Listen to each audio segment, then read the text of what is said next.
Alright guys, welcome back to the channel. So, today we're working on something a little different. It's orange.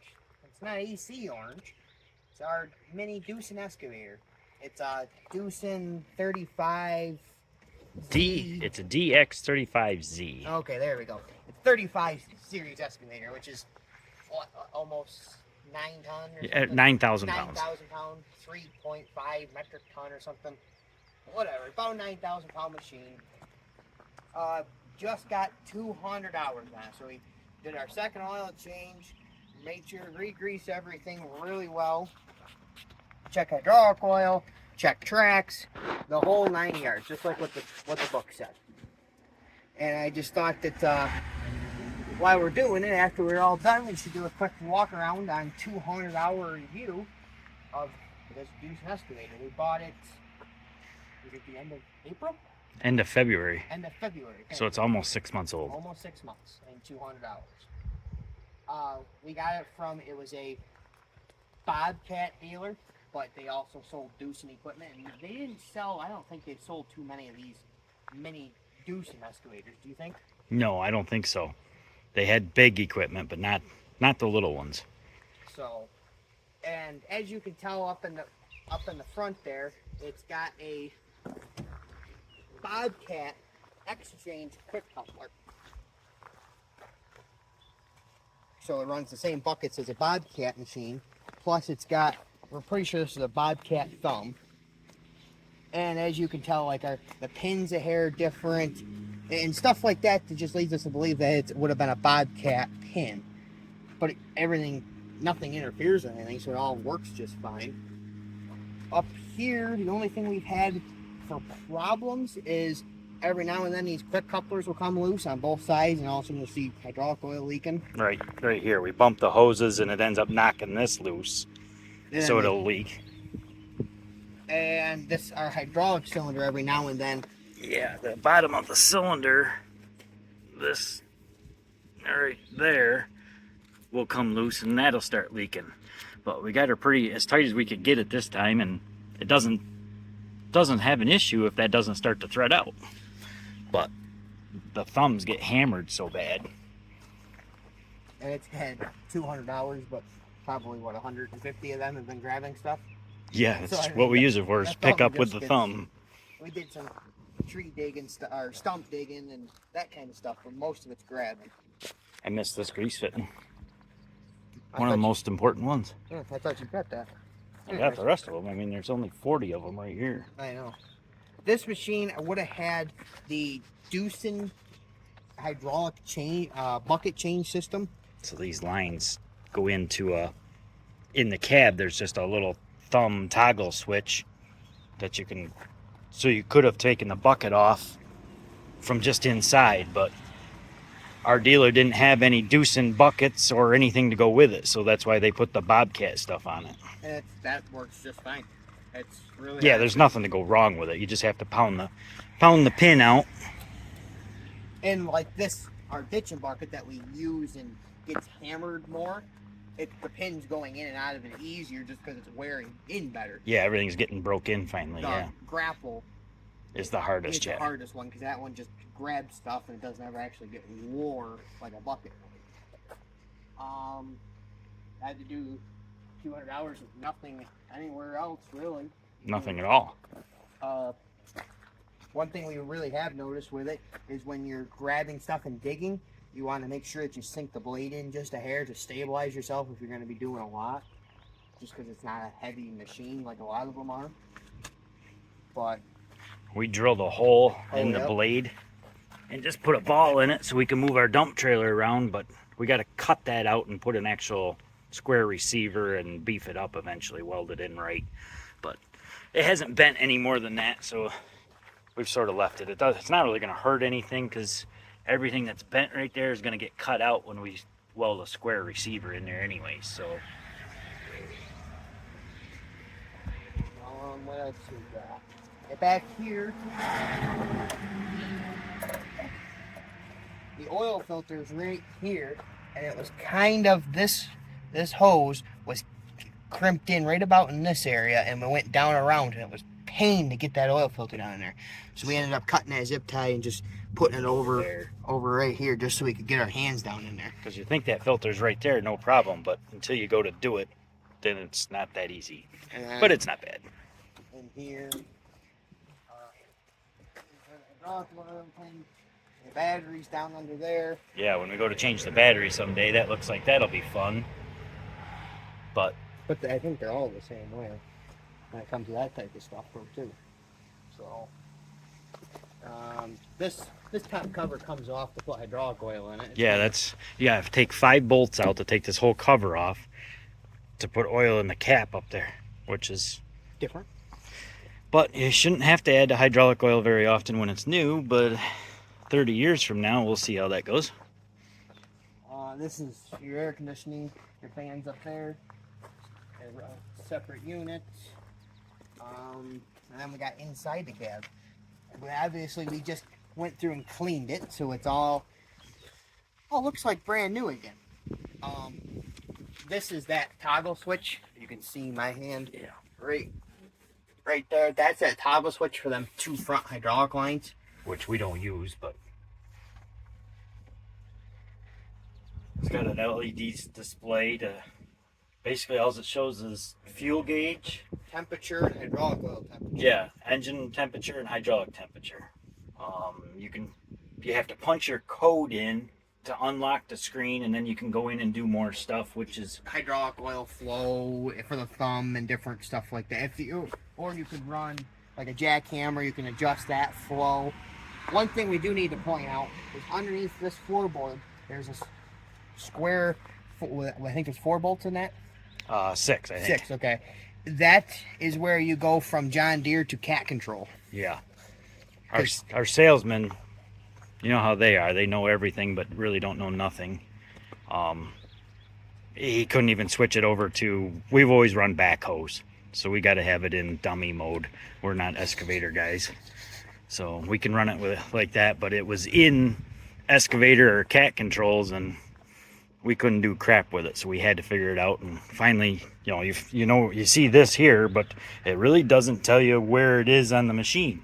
It's down underneath the plate, and you have to take it all apart. Other than that, it's been, we just haven't used it. Yeah, the heat and the AC all work good in it. Doosan comes with a Doosan radio. And the engine is actually, when you're in the thing and you shut the door, it's quiet in there. The only time it gets noisy is when it's super hot out and you have to run the air conditioning full bore because it's a glass cab, so you run it. Yeah, if you park it out in the sun, but that's everything with a glass cab. Yeah, so it's always hot in there, but the air conditioning keeps up. It's not a problem, but you do have to run the air conditioning full bore, and the fan motor's noisy because it's cooking. Oh, well, the only really the dumbest thing that kind of fell apart is for the washers. It's got like a dual sprayer unit, and this side over here popped apart like, 50 hours in? Oh, yeah, even if that. It was still in, we still had snow and stuff, so yeah, squirted the washers and that came apart. So we got to do something to fix the washer. That's probably the dumbest thing. Steal something off a junk car or something, just so you have a good sprayer is all. That's not a big deal. It does have, I don't know if all excavators have these, but you could bolt a cage to help protect the window, because the way we use the thumb squeezing things do come at the cab once in a while, and hopefully we never break the glass, but things have bounced off the glass already. Mm-hmm. So, but compared to, well, we just sat in a New Holland at the fair and a Sanny. And didn't we sit in something else? It seems like it, because we weren't sure about the Doosan, if it was a quality machine or not. But in February, there was no machines. It was the only one we could find. So, but now that we've sat in a couple other ones and we've actually used this one for a long time, this one has really nice quality hand controls. It seems like it's that when you shut the door, it's a really nice tight cab. You sit there and it's just everything. You're not reaching to get the controls. They're just right there. Yeah, they're right there, and they don't seem like Chinese afterthought controls or nothing. It's Doosan did a a good job, and we think it's a Doosan engine. We don't really, yeah, I don't. It's hard to research it because there's not a lot of information on them, and you have to get the oil filter from Doosan so far. When we tried to, A Bobcat one, and it wasn't the right filter. yeah, the dealer gave us a Bobcat one, and that wasn't the right filter. So, and we've tried looking it up on the internet. You know, that number that it calls for, and you have to get that number from Doosan. So, other than that, Yeah. Anyways, it's gonna get a lot more hours than 200.1, but it's been a damn good machine for us. Probably by this time next year, it'll probably have what, 800 hours? I hope not. Well, but it'll have at least 3, maybe 400. I hope it doesn't get 200 hours every 6 months, because it won't last.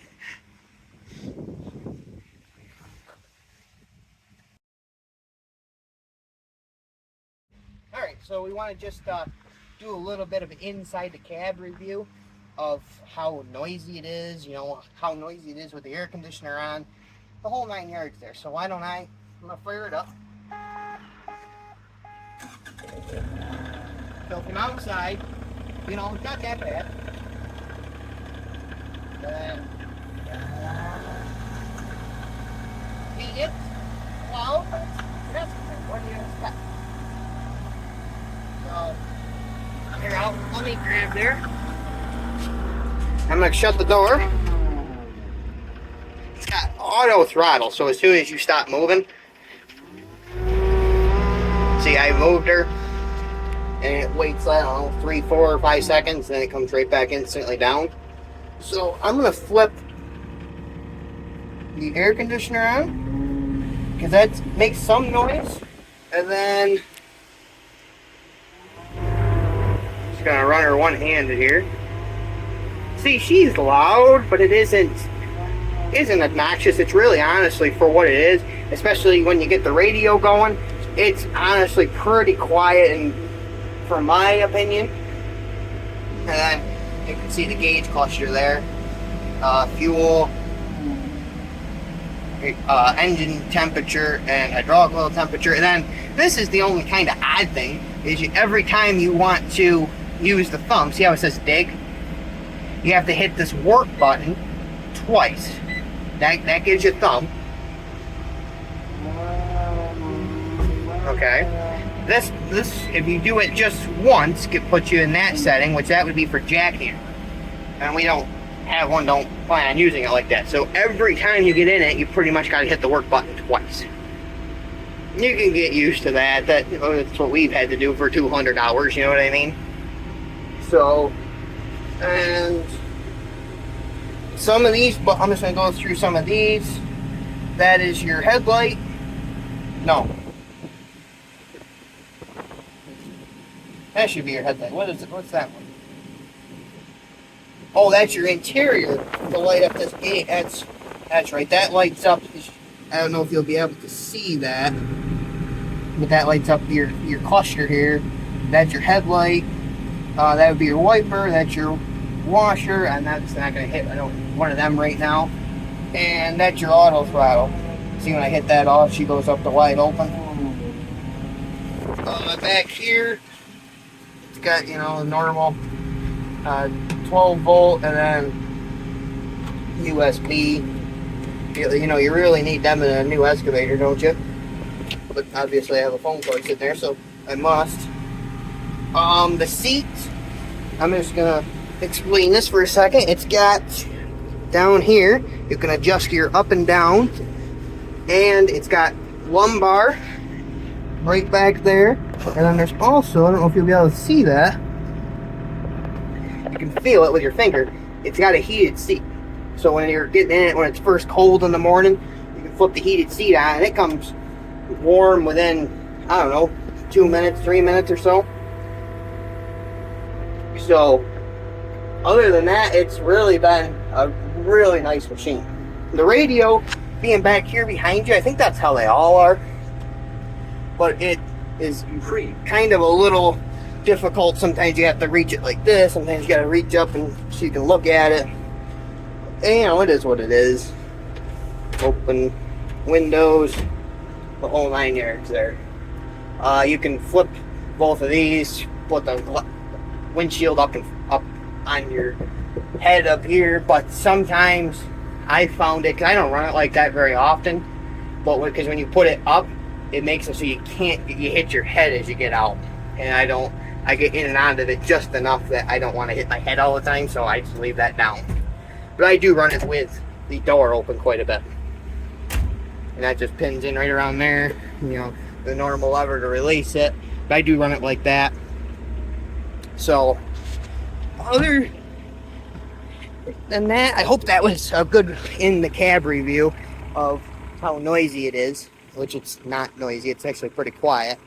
It's going to be a good machine for us for a long time. So if you like this excavator, different color orange content, not Alice but Doosan, please like, comment, and subscribe.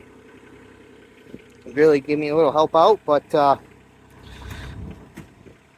yeah, why don't you guys have a good one and stay tuned for the next one.